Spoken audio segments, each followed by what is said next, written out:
భార్య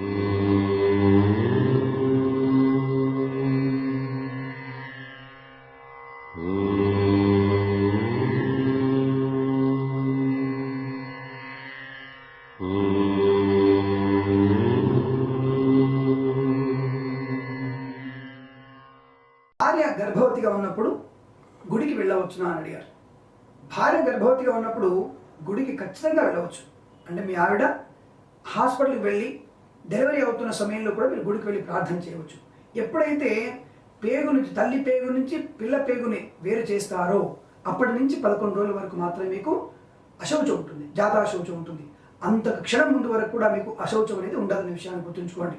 ప్రతినిత్యము ప్రతి క్షణం కూడా మీరు భగవంతుని యొక్క కృపాకటాక్షలు పొందడానికి గుడికి వెళ్ళవచ్చును, స్తోత్ర పారాయణం చేయవచ్చును, వైదిక కర్మలు ఆచరించవచ్చును, అన్ని రకాల శుభకార్యాలు చేయవచ్చును. ఇటువంటి ఇబ్బంది లేదు. అయితే కొన్ని వైదిక కర్మలలో కొన్ని మంత్రాలని వినకూడదు అన్నటువంటి విషయం ధర్మశాస్త్రం చెప్పింది. కాబట్టి ఉపనయన సంస్కారానికి అంటే బ్రాహ్మణ ఇళ్లలో ఒక జంధ్యం వేసేటువంటి ఒక క్రియ ఉంటుంది, ఉపనయనం అంటారు దాన్ని.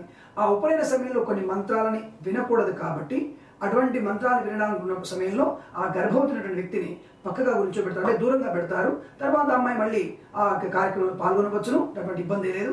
తప్పకుండా మీరు మీ భార్య గర్భవతిగా ఉన్నప్పుడు తప్పకుండా మీరు గుడికి వెళ్ళడం చాలా మంచిది. వెళ్ళకపోవడం ఒకటి ఉంది, వేరే ప్రాంతానికి వేరే ఊరికి వెళ్ళకపోవడం చాలా మంచిది. భార్య అనేది పునర్జన్మ ఇచ్చేటువంటి స్థితి. అక్కడ రేపు డెలివరీ అవుతుందంటే పునర్జన్మను పొందుతోంది. ఆ పునర్జన్మలో ఆ అబ్బాయో అమ్మాయో పుట్టేంత సమయం వరకు కూడా, పుట్టిన తర్వాత ఆ క్షణము జన్మనిచ్చేటువంటి తల్లి బతికుంటుందా లేదా అన్న విషయము భగవంతుడికి మాత్రమే తెలుసు. వైద్యుడికి కూడా తెలియదు, వైద్యుడికి కూడా తెలిసే అవకాశం లేదు.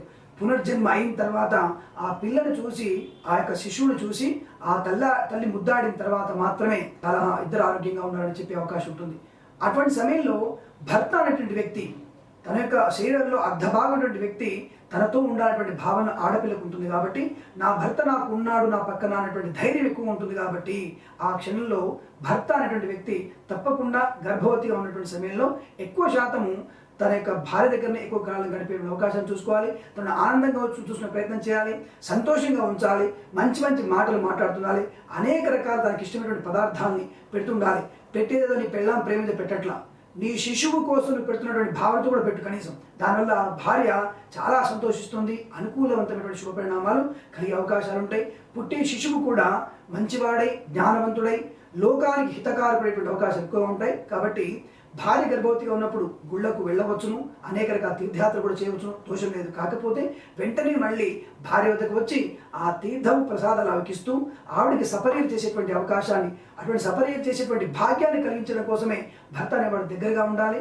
ఆ భార్యకు చేసేటువంటి ఆ సేవ అనేది సాక్షాత్తుగా నీ తల్లికి చేస్తున్నట్టుగా భావించడం వల్ల మంచి శుభమైనటువంటి పరిణామాలు ఏర్పడతాయి. పుట్టేవాడిని యొక్క వంశాన్ని కాపాడేవాడవుతాడు, ప్రయోజనకరంగా ఉండేటువంటి అవకాశాలు ఎక్కువ ఉంటాయి.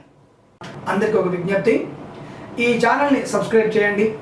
10 మందికి ఉపయోగపడేటువంటి అమూల్యమైనటువంటి సమాచారం ఇందులో ఉంటుంది. దయచేసి ఇది 10 మందికి చేరడం వల్ల మంచి స్వప్రయోజనము, అందరి వ్యక్తులను కూడా ఆనందమైన సమయాన్ని కేటాయించుకోవడము, శుభమైనటువంటి పరంపరలో ముందుకు ప్రయాణం చేయడం జరుగుతోంది.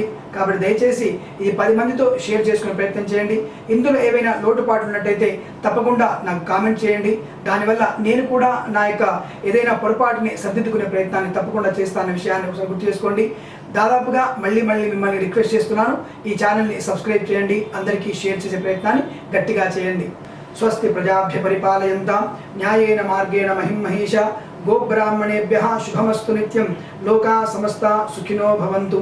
స్వస్తి. రామార్పణం.